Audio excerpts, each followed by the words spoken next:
레위기서 2장 1절에서 16절까지입니다. 다 찾았으면 교독하시고 마지막 절 같이 읽습니다. 누구든지 소재의 예물을 여호와께 드리려거든 고운 가루로 예물을 삼아 그 위에 기름을 붓고 또 그 위에 유향을 놓아 아론의 자손 제사장들에게로 가져갈 것이요 제사장은 그 고운 가루 한 움큼과 기름과 그 모든 유향을 가져다가 기념물로 제단 위에서 불사를 지니 이는 화제라 여호와께 향기로운 냄새니라.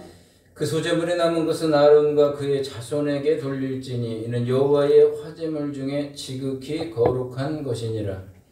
내가 화덕에 구운 것으로 소재의 예물을 드리려거든 고운 가루에 기름을 섞어 만든 무교병이나 기름을 바른 무교 전병을 드릴 것이요 철판에 붙이는 것으로 소재의 예물을 드리려거든 고운 가루에 누룩을 넣지 말고 기름을 섞어 조각으로 나누고 그 위에 기름을 부을지니 이는 소재니라. 내가 냄비의 것으로 소재를 드리려거든 고운 가루와 기름을 섞어 만들지니라. 너는 이것들로 만든 소재물을 여호와께로 가져다가 제사장에게 줄 것이요 제사장은 그것을 제단으로 가져가서 그 소재물 중에서 기념할 것을 가져다가 제단 위에서 불사를 지니 이는 화제라 여호와께 향기로운 냄새니라. 소재물에 남은 것은 아론과 그의 아들들에게 돌릴지니 이는 여호와의 화제물 중에 지극히 거룩한 것이니라. 너희가 여호와께 드리는 모든 소재물에는 누룩을 넣지 말지니 너희가 누룩이나 꿀을 여호와께 화제로 드려 사르지 못할지니라. 처음 익은 것으로는 그것을 여호와께 드릴지나 향기로운 냄새를 위하여는 제단에 올리지 말지며 네 모든 소재물에 소금을 치라. 내 하나님의 언약의 소금을 내 소재에 빼지 못할지니 내 모든 예물에 소금을 드릴지니라. 너는 첫 이삭의 소재를 여호와께 드리려거든 첫 이삭을 볶아 찌은 것으로 내 소재를 삼되 그 위에 기름을 붓고 그 위에 유향을 더할지니 이는 소재니라. 제사장은 찌은 곡식과 기름을 모든 유향과 함께 기념물로 불사를 지니 이는 여호와께 드리는 화제니라. 아멘. 예, 같이 읽으신 레위기서 2장 1절에서 16절 말씀 가지고 소재라는 제목으로 여러분들과 같이 말씀을 나누겠습니다. 미국의 어느 교회에서 있었던 그런 그 이야기입니다. 목사님이 어느 날 그 예배를 이렇게 인도하고 있었습니다. 근데 예배를 인도하다 보니까 그 교인 중에 예배를 드리는 그런 분 중에 한 분이 유난히 그 눈에 이렇게 들어오는 겁니다. 왜 눈에 들어오냐면 이분이 예배를 드릴 때 모자를 쓰고 왔는데 이제 굉장히 그 티가 이제 큰 그런 그 모자를 딱 쓰고 앉아서 예배를 드리는 거예요. 예, 오늘날 같으면은 그렇게 이제 큰 문제가 안 되죠. 이제 모자를 이렇게 쓰고 예배를 드리는 경우가 이제 많지 않습니까? 근데 예전 같은 경우에는 반드시 이게 문제가 되는 겁니다. 예, 그 사람의 모습이 예배 드리는데 별로 좋지 않은 것처럼 자꾸 이제 목사님의 눈에는 거슬리는 거예요. 그래서 집사님에게 한 분에게 가서 이제 이야기를 언지를 좀 드리라고 그렇게 요청을 했습니다. 예배를 드릴 때는 모자를 이렇게 벗고 예배를 드리는 게 좋습니다. 라고 이제 그렇게 일러주라고 이제 이렇게 요청을 했어요. 그 집사님 그 교인에게 가서 그 예배 드리는 분에게 가서 정중하게 이야기합니다. 성도님, 교회에서 예배 드릴 때는요, 모자 이렇게 벗는 게 예의입니다. 모자를 좀 벗어주시겠습니까? 정중하게 요청을 했습니다. 그 이야기를 했던 이 성도님이 너무나 이제 감사하게 반응을 했어요. 그리고 모자를 탁 이제 벗은 거예요. 기분 나빠하지 않으면서 기꺼이 모자를 딱 벗었습니다. 그 모습을 지켜본 목사님이 그 모습이 조금 이제 이렇게 이상한 겁니다. 예상했던 거하고 다르게 기분 나빠지도 않으면서도 기꺼이 벗는 그 모습을 보고서 예배가 끝나고 나서 그분에게 여쭤봤습니다. 왜 그렇게 감사하셨습니까? 라고 이렇게 물어보는 겁니다. 그랬더니 그분이 이렇게 이야기를 합니다. 제가 이 교회에 출석한 지가 벌써 한 6개월 정도 됐습니다. 근데 그동안 아무도 저에게 와서 말을 걸어주지 않았습니다.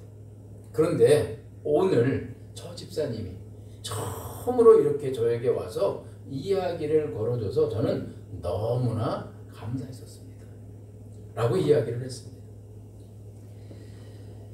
여러분, 이미 이 말은요, 예배 참석한 그 거의 모든 성도가 자신의 예배에만, 자신이 예배 드리는 것에만 몰두했다라고 하는 거예요. 그것만 중요하게 여겼지, 새로 예배에 참석한 사람이 있다라고 하는 것을 전혀 인식하지 못했다라고 하는 거예요. 다른 사람은 다 몰라도 바로 그 가까이에 있는 분들은 충분히 인지할 수 있는 거잖아요. 새로 오셔서 우리 익숙한 그런 사람들이 예배하는 그 공동체에 새로운 그런 분이 들어와서 예배를 드리면 눈에 띄잖아요. 그리고 그분이 바로 그 내 옆에 이렇게 주변에 계시면은 당연히 그것이 인지가 되는 거예요. 인식이 되죠. 그러면은 그분을 위해서 배려를 할 수 있어야 되죠. 그죠? 성경책이나 이런 걸 안 갖고 있으면 그것도 갖다 드리고, 그리고 안내해드리고, 이렇게 할 수 있어야 되잖아요. 그리고 인사 한마디라도 더 미소를 담아서 더 예의 바르게 그렇게 할 수 있고 안내를 할 수 있어야 된다라고 하는 겁니다. 근데 대부분의 성도들이 그거를 캐치하지 못했다라고 하는 사실이에요. 새로 온 분이 6개월이나 나왔는데도 인지하지 못했다는 겁니다. 여러분, 예배는 두 가지가 포함되어야 됩니다. 첫째는 뭐냐면 하나님을 향한 그런 수직적인 부분이, 우리가 하나님 앞에 나가서 1대1로 우리 하나님께 예배 드리는 거죠. 또 하나의 부분이 있는데 그것은 뭐냐면 성도들 서로를 향한 그런 수평적인 그런 차원의 그러한 교제가 있어야 하는 겁니다.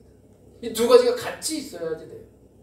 나만 하나님께 나와서 예배 드리고 그냥 가는 것으로 끝내서는 안 되는 거예요. 하나님께 함께 예배 드리고 함께 믿음의 길을 걸어가는 그 공동체들을, 그 지체들을 어떻게 해요? 우리는 눈을 열어 돌아볼 수 있어야 돼요. 그래서 내가 그들을 격려할 부분들은 격려하고, 그리고 내가 힘든 그런 그 가운데 있는 분들은 또한 그들을 위해서 기도하고, 그리고 내가 그 공동체 가운데서 해야 될 그런 역할들, 그 역할들도 충분히 어떻게 합니까? 성실하게 감당할 수 있어야 되는 거예요. 그럴 때 그것이 바로 하나님 앞에 드리는 바르고 건강한 예배가 되는 겁니다. 많은 사람들이 모여서 하나님께 예배를 드렸지만 예배에 아주 중요한 그런 한 축이 상실된 예배를 그들은 드린 겁니다. 하나님을 향한 예배가 있으면 그 다음 무엇이 있어야 된다고 전에 이야기 드렸냐면 그 예배가 어떻게 해요? 삶으로 이어져야 된다라고 말씀드렸습니다. 예배 안으로만 끝이면 안 되고 그 예배가 우리들의 삶의 현장, 일상의 삶으로 이어져야 하는 겁니다. 마찬가지로 우리 하나님을 향해 드리는 예배와 함께 반드시 병행해야 되는 것이 바로 성도들을 향한 그러한 봉사, 섬김, 그런 사랑, 교제, 이 헌신이 한 축으로 반드시 뒤따라와야 합니다. 이것이 같이 갖추어질 때 건강한 예배다, 하나님 앞에 바른 그런 예배다 라고 할 수 있습니다. 오늘 말씀에도 바른 그런 예배에 대해서 말씀하고 있습니다. 지난 시간에는 5가지 제사 중에 첫 번째 제사로 번제에 대해서 배웠습니다. 이번에는 2번째 제사를 배웁니다. 바로 소제입니다. 이 소제에서 소자는요, 작을 소자가 아닙니다. 어떤 소자냐면 바로 힐소자예요. 힐소자. 즉 제사할 때 쓰는 그런 밀가루가 희기 때문에 하얀 것을 제물로 드린다라고 하는 그러한 뜻에서 힐소자 소제입니다. 이런 말뜻을 통해서 우리들이 짐작할 수 있는 것처럼 소제는 무엇을 제물로 드리냐면 바로 곡식을 비롯한 농산물을 제물로 바치는 제사입니다. 그래서 소제가 갖는 특징이 있습니다. 그것은 뭐냐면 바로 레위기에서 소개하는 그런 여러 제사들이 있지만 그 많은 그런 제사 중에서 유일하게 피가 없는 제사입니다. 즉 피 흘림을 수반하지 않는 그러한 제물을 드리는 제사가 바로 소제입니다. 독특하죠? 예, 하나님께 곡물로 제사 드리는 이 소제의 방법에는요 2가지가 있습니다. 예, 첫 번째는 뭐냐면 곡물로 가루를 만들어서 하얗게 빻은 그런 상태 그대로 가져와서 하나님께 바치는 겁니다. 이때 조리를 하지 않는 대신에 무엇을 하냐면 그 가루 위에 기름을 붓습니다. 그리고 거기에다 유향을 올려요. 그래서 함께 가져와서 제물로 드린 겁니다. 이게 한 가지 방법입니다. 그러면 제사장은 그 제물을 받고 거기서 한 줌을 취해요. 한 줌을 취하고 그리고 나머지는 제단에 이 한 줌을 제단에 불사르는 겁니다. 그리고 나머지는 제사장의 몫으로 돌아갔습니다. 다른 하나의 방법은 뭐냐면 조리해서 가져오는 거예요. 조리하는 방법은 여러 가지인데요. 첫째로는 뭐냐면 화덕에 난처럼 반죽을 이제 펴서 이제 굽는 겁니다. 두 번째 방법은 철판에 밀가루 반죽을 풀어서 전처럼 그렇게 붙이는 방법이에요. 세 번째는 솥에 반죽을 넣어서 기름으로 튀기는 겁니다. 이처럼 다양한 그런 방법으로 만든 조리되어진 그러한 제물을 가지고 오면 마찬가지로 제사장은 거기에서 일부를 떼어서 제단에 불살로 하나님께 바칩니다. 그리고 나머지는 제사장들의 몫이 되는 거예요.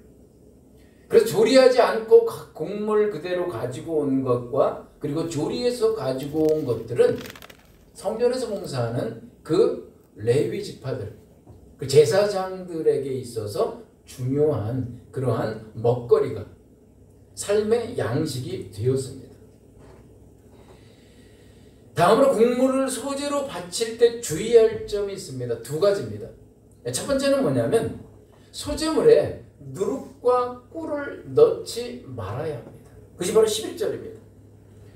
너희가 여호와께 드리는 모든 소제물에는 누룩을 넣지 말지니 너희가 누룩이나 꿀을 여호와께 화제로 드려 사르지 못할지니라. 본문에서 누룩과 꿀을 금지한 정확한 이유가 나오지는 않습니다. 왜 누룩과 꿀을 넣지 말아야 되느냐 라고 하는 부분에 대해서는 언급이 없습니다.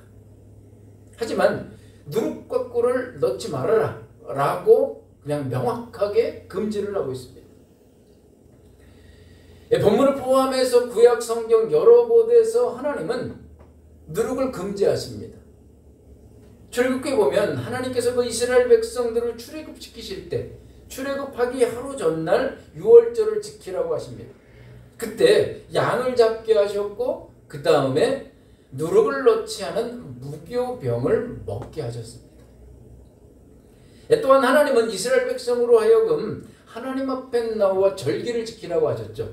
유월절을 지키라고 하셨고 무교절을 지키라고 하셨고 칠칠절을 지키라고 하셨고 여러 가지 그런 절기를 지키라고 하실 때에도 누룩을 넣지 않은 무교병을 먹게 하십니다. 여러분 누룩은요 무엇을 상징하냐면 부패를 상징하고요 변질을 상징하는 거예요. 그리고 꿀과 가죽도 누룩과 마찬가지로 어떠냐면 발효와 분해를 촉진한다고 합니다. 즉 변질시키는 그런 작용을 한다는 거예요. 그리고 이 꿀은 이교 제사에 사용되어졌습니다. 자주 사용되어진 겁니다. 그래서 하나님께서 곡물로 제사하는 소제에서 하나님께 바치는 그런 곡물에 누룩과 꿀을 금지하신 그런 이유는 무엇인가? 라고 하는 것을 생각해 볼 때 하나님을 향한 변치 않는 그런 믿음들, 변질되지 않는 그런 믿음들, 그리고 꾸미지 않는 그러한 중심과 마음들, 이런 것들을 표현한 것이다 라고 우리는 짐작할 수 있습니다. 두 번째 주의할 점은 뭐냐면 반드시 소금과 함께 넣어라 입니다. 그게 바로 13절입니다. 네 모든 소재물에 소금을 칠한 내 하나님의 언약의 소금을 네 소재에 빼지 못할지니 네 모든 예물에 소금을 드릴지니라. 소금은요, 누룩과 반대되는 그런 의미가 있습니다.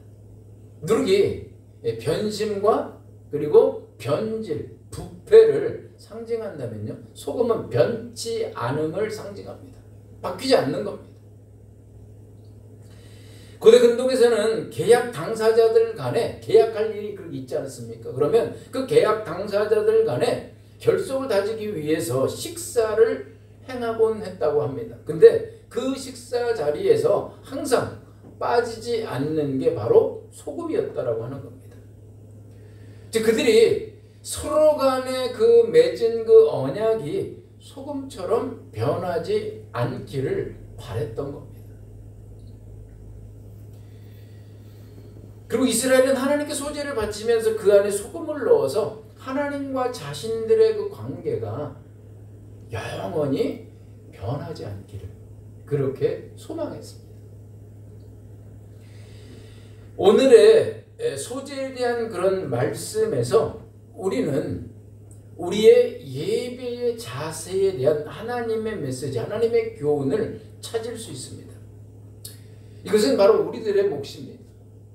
이 말씀을 통해서, 이 소재를 통해서 이 소재에 담겨있는 하나님의 메시지는 무엇인가, 내가 어떤 부분을 가져와야 되는가 라고 하는 것을 여러분들이 취하는 것은 바로 우리 각자의 몫입니다.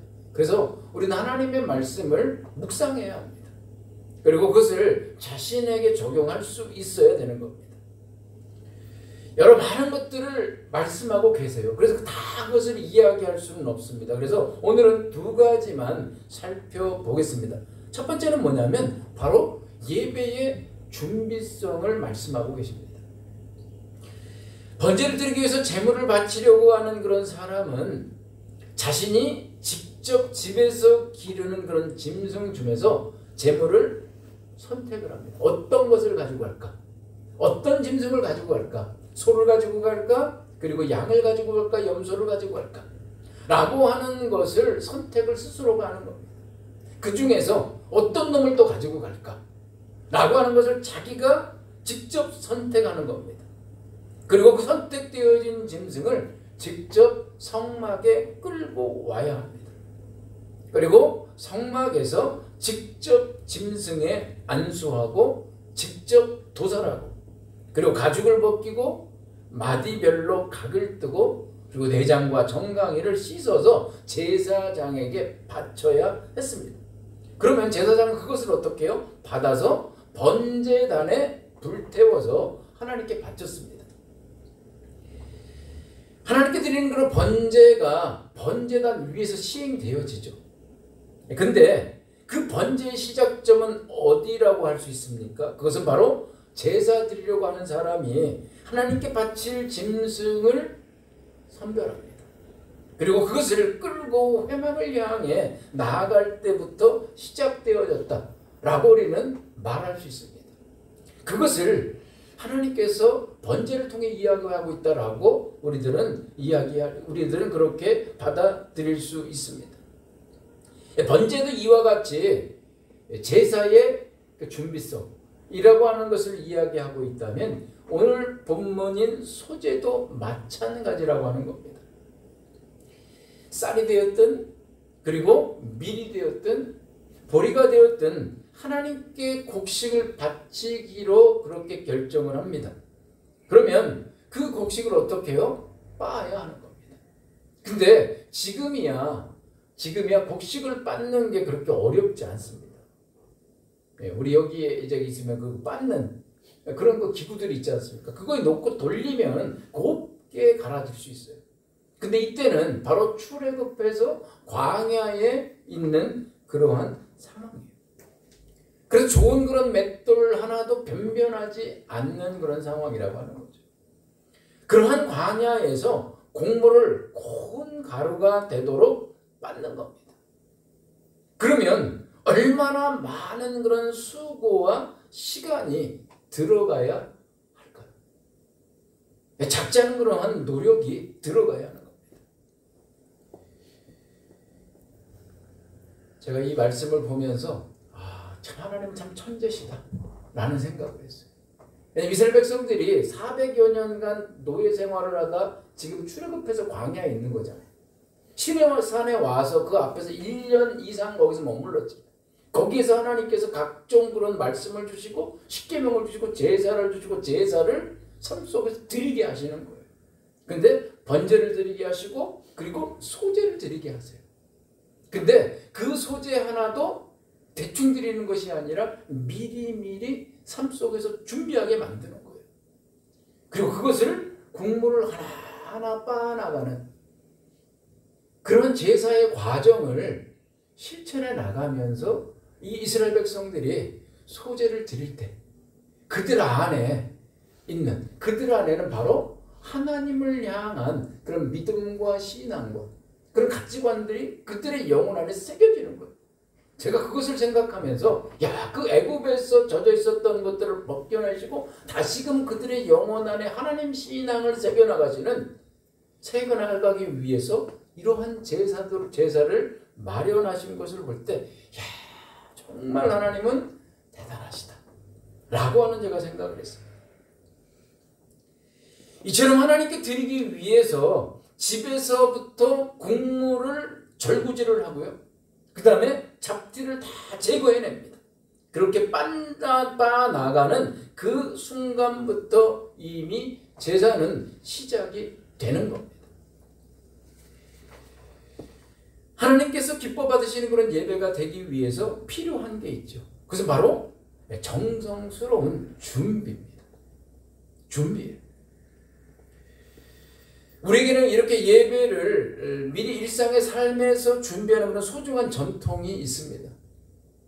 지금은 많이 사라진 것 같아요. 하지만 과거를 생각해 보면 그런 그 소중한 그 신앙의 전통을 실천해 오신 우리 그 조상들, 선배들이 있습니다.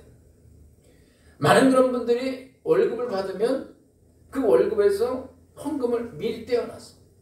그리고 헌금할 돈을 그냥 가지고 오지 않아요.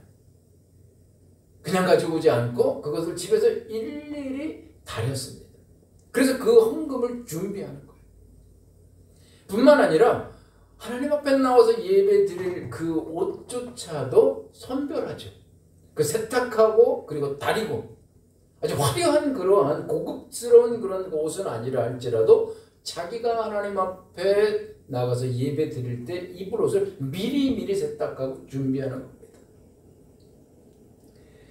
뿐만 아니라 예배 시간에 미리 도착하죠. 미리 도착해서 예배를 위해 기도로 준비하는 겁니다. 이렇게 예배를 일상의 삶에서부터 미리 준비할 때 예배의 자리에서 하나님께 예배 드릴 때 우리는요 은혜 받지 않을 수가 없는 겁니다. 예배를 준비하는 그런 과정에서부터 하나님의 은혜로 적셔질 수 있는 겁니다. 다음으로 찾을 수 있는 그런 교훈은 성실성입니다. 소제를 바칠 때 누룩과 꿀을 넣지 말고 소금을 넣어라 라고 말씀하신 것은 바로 변치 않는 그러한 성실함 그리고 꾸준함으로 하나님 앞에 나올 것을 말씀하고 계신 겁니다. 아멘. 우리가 신앙의 걸음을 걸어갈 때 가장 중요하게 가장 기본적으로 요구되어지는 자질이 있습니다. 그것은 바로 꾸준함과 성실함입니다. 하나님 앞에 서서 꾸준하게 갈 수 있어야 합니다. 일관되게 하나님 앞에서 인내와 성실로 걸어갈 수 있어야 합니다. 왜 그래야 되냐면 하나님은요 우리 한 사람 한 사람을 향한 우리 각 가정을 향한 우리 교회를 향한 그러한 하나님의 플랜이 있으시다라고 하는 거예요. 하나님의 계획하심이 있으세요. 그래서 그 하나님은 그 하나님의 플랜만을 갖고 계신 것이 아니라 어떻게 해요? 그 하나님의 플랜을 이루기 위해서 하나님의 손길로 우리들의 삶을, 우리 한 사람 한 사람을, 우리 가족을, 그리고 우리 교회를 조각하고 계시다라고 하는 겁니다. 빚어가고 계시다라고 하는 거죠. 그 일을 성실하게 행하신다라고 하는 거예요. 그 하나님의 손길은 다양한 그런 삶의 시간 속에서도 계속 이어집니다. 평안할 때만이 아니에요. 우리들의 삶이 때로는 나락으로 추락할 때도 있습니다. 어떤 큰 장애물 앞에 막힐 수도 있어요. 그리고 막막하게 캄캄한 그런 순간도 있는 겁니다. 하지만 이 모든 그런 다양한 그런 삶의 시간 속에서도 하나님의 손길은 멈추지 않는다는 거예요. 그래서 로마서 8장 28절에 이야기하기를 하나님은 합력하여 어떻게 해요? 선을 이루신다라고 하는 거예요. 평탄한 시간, 좋은 시간, 잘 나가는 시간만이 아니라 우리들이 나락으로 떨어지는 그런 시간, 정말 막막하고 고난과 절망의 시간 속에서도 하나님의 그 플랜을 이루기 위한 우리를 빚어가시는 하나님의 손길은 계속 이어진다라고 하는 겁니다. 이게 바로 하나님의 성실하심이에요. 하나님은요, 이렇게 성실하게 우리들에게 일하신다는 겁니다. 하나님이 이렇게 성실하시니 우리는 어떻게 해야 되겠습니까? 우리도 또한 성실하게 반응해야 하는 겁니다. 아멘. 그럴 때에 손바닥이 맞부딪힐 때에 소리가 나는 것처럼 우리는 하나님의 작품으로 빚어져 가게 된다는 겁니다. 그래서 어떤 일을 겪어도요, 하나님을 놓치지 않아야 돼요. 어떤 그런 다양한 그런 일들 우리는 겪어나갈 수 있어요. 그럴 때도 우리는 하나님 앞에 서서 걸어가는 그 자리를 떠나지 말아야 돼요. 그 자리를 포기하지 않아야 돼요. 그 자리에서 밀리면 안 되는 겁니다. 그래서 중요한 게 주일 성수의 신앙인 겁니다. 가장 기본이에요. 주일 성수가 가장 기본입니다. 그럴 때 하나님이 우리들에게 빚어가실 수 있는 거예요. 하나님의 작업을 이루어가실 수 있는 겁니다. 근데 하다 말다 하고 그리고 가다 말다 합니다. 가는 듯 하다가 멈춰버려요. 하는 듯 하다가 사라져버려요. 그리고 들쑥날쑥해. 가는 듯 하다가 중간에 잠수를 타버리고 오랜 시간 동안 있다가 1년 가고 2년 가고 그러다 또 한 번 하나님 앞에 나와요. 그러면 하나님은 그 하나님의 작품을 만들어 나가실 수가 없는 겁니다. 시편 37편 3편에 이렇게 3절에 이렇게 이야기하십니다. 여호와를 의뢰하며 선을 행하라. 땅에 구하여 그의 성실로 식물을 삼을지어다. 잠언 28장 10절에도 이렇게 이야기하십니다. 성실히 행하는 자는 구원을 얻을 것이나 사곡히 행하는 자는 곧 넘어지리라. 우리는 예배에 대한 그런 그 준비성과 하나님을 따르는 그런 성실성에 우리 각자에게 몇 점을 주실 수 있으실까요? 여러분의 점수는 몇 점이십니까? 이 준비성과 성실성에서 정말 고득점을 한 분들이 있습니다. 바로 아브라함이고 다윗이죠. 저는 아브라함을 볼 때마다, 다윗을 볼 때마다, 요셉을 볼 때마다 탐복을 해요. 왜냐하면 그들은 하나님 앞에 꾸준했다라고 하는 거예요.